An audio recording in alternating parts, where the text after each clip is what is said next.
Meu trabalho ele é sobre uma análise da vacinação, dos casos e das fatalidades da Covid-19 no Rio Grande do Norte. Na segunda unidade eu trouxe também dados do país, mas na terceira unidade eu foquei somente no estado do Rio Grande do Norte. E eu fiz esse trabalho individualmente e eu vou explicar um pouco sobre os datasets, né? Eu utilizei o dataset da Brasil.io.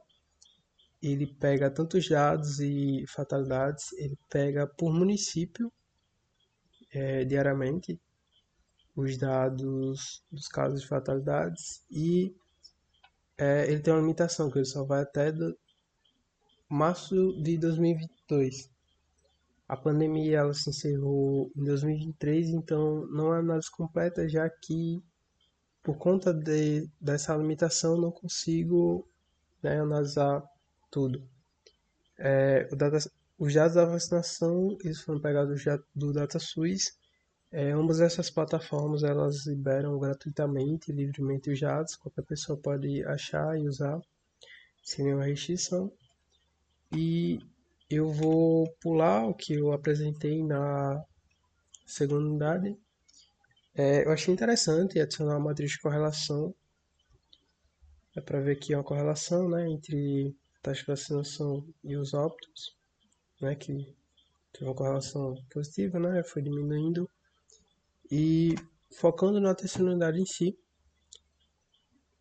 eu utilizei Machine Learning para analisar os dados por clusterização.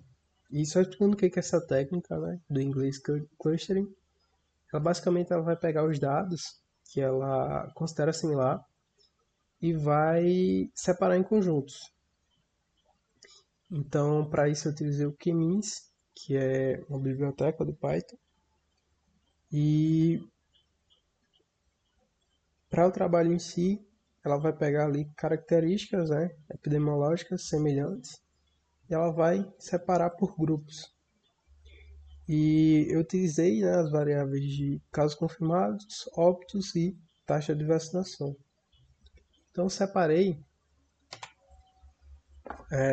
um gráfico com dois clusters e só explicando um pouco sobre ele, dá para notar que o gráfico verde, perdão, o cluster verde, ele pega o momento mais inicial da pandemia. Já o cluster azul ele pega o momento, né, que os casos estão maiores, tanto casos de óbitos quanto de vacinação, quanto de casos confirmados.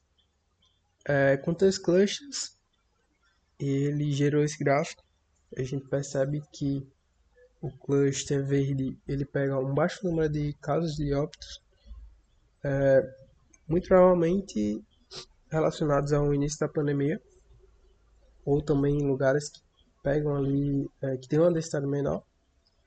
O cluster roxo ele pega crescimento elevado, né, do número de casos de óbitos, foi um momento que a pandemia teve um pico, e também ele pega regiões que estão mais vulneráveis, né, que tem a população maior, consequentemente as pessoas contaminaram e assim por diante. O gráfico amarelo ele demonstra um achatamento, né, um declínio e uma quase estabilização.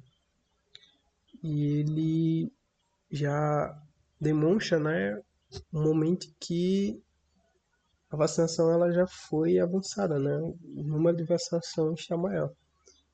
Então, eu trouxe aqui uns questionamentos, né, com base, né, nessa análise e deu para notar que a taxa de vacinação ela influenciou negativamente tanto o número de óbitos quanto de casos, especialmente no cluster 3. E um outro questionamento que eu tive foi se algumas outras variáveis ali seriam interessantes para utilizar.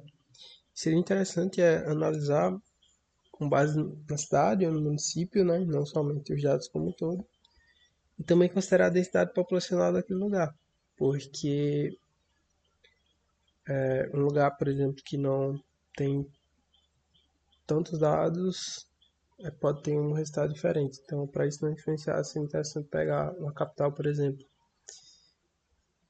Eu vou analisar somente aquela cidade ou município específico. E também notar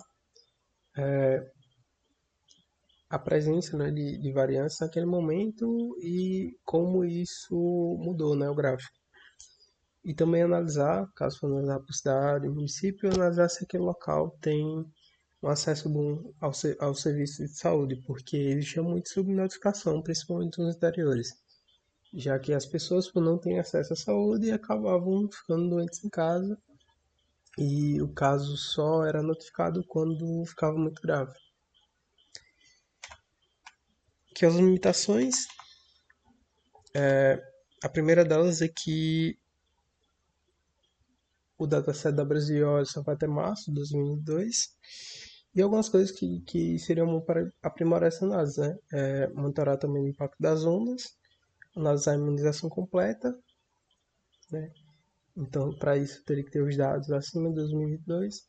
Também considerar fatores demográficos, né? Como eu falei anteriormente, e também monitorar a questão das variantes. As ferramentas que eu utilizei foi o Google Colab, Pandas, Seaborn, Matplotlib e principalmente o Caminhos para essa parte da terceira unidade. E aqui as referências.